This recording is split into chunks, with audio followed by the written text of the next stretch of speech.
So, a lot of people ask questions about doing what do you eat before you lift? What do you take in while you lift? What do you eat after you lift? Well, simple answer is Fenris Fury pre workout, Battle Mead intra, and Battle Mead post. If you just follow that basic formula, you're going to get the best results. Now, that's not food, but that maximizes the efficiency of the food utilization for the purpose of either building muscle or burning fat, whichever your goal is. So obviously, depending on if you're trying to burn fat or build muscle, then the answer is different. So if you're trying to burn fat, then it makes sense to go into the workout in a carbless state, so your insulin's lower, so you burn more fat while you're lifting.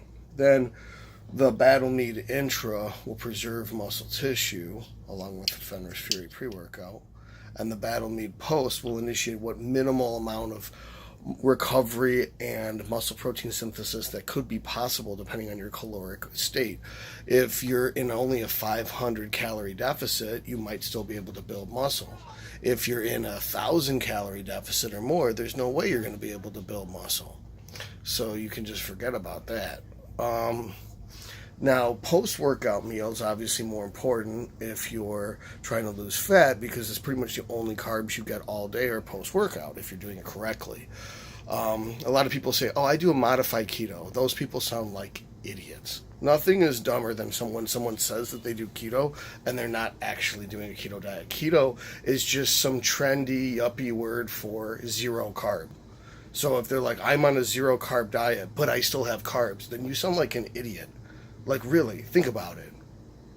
It's like, I've got 3 hands, but I only have 2 right now, and since I was born, until I die. Then you don't have 3 hands, you have 2 hands. So if you eat carbs, you're not keto. You're just trying to sound cool to impress other stupid people. So the point is that you have carbs post-workout to burn fat, period. If you're having carbs in other times of day, like some people like actually lift extreme. You know, I've got a buddy who does 315 for 20 on incline. He has carbs pre-workout. Do you do 315 for 20 on incline? Probably not. You probably can't get 315 for 1 on incline. So there's really no justification for you to have carbs pre-workout.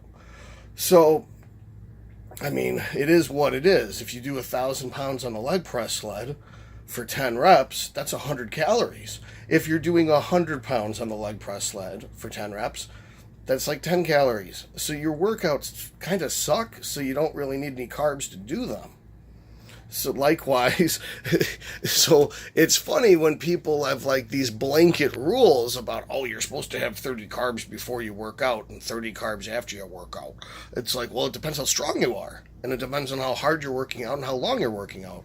If you don't lose muscle while you're lifting, you don't have to worry about insulin to preserve muscle while you're lifting. So you don't have to worry about carbs pre-workout or intra-workout to cause your pancreas to release insulin to preserve muscle while you're lifting.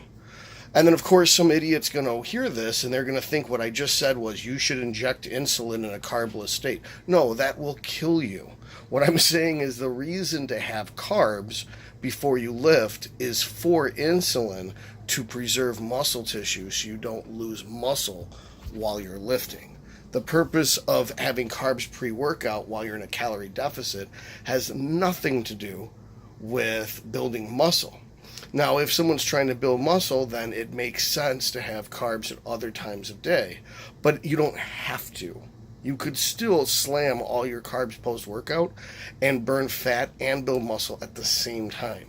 So unless someone's like 5% body fat, not by caliper, but legit 5% body fat, they don't have to be having carbs at multiple meals per day. They could have all their carbs post-workout or the 2 workouts post-workout. But you don't really need more than 200, 300 carbs per day. I can break PRs at 200 carbs per day, no problem, even though in the off season I'll often have 500 carbs.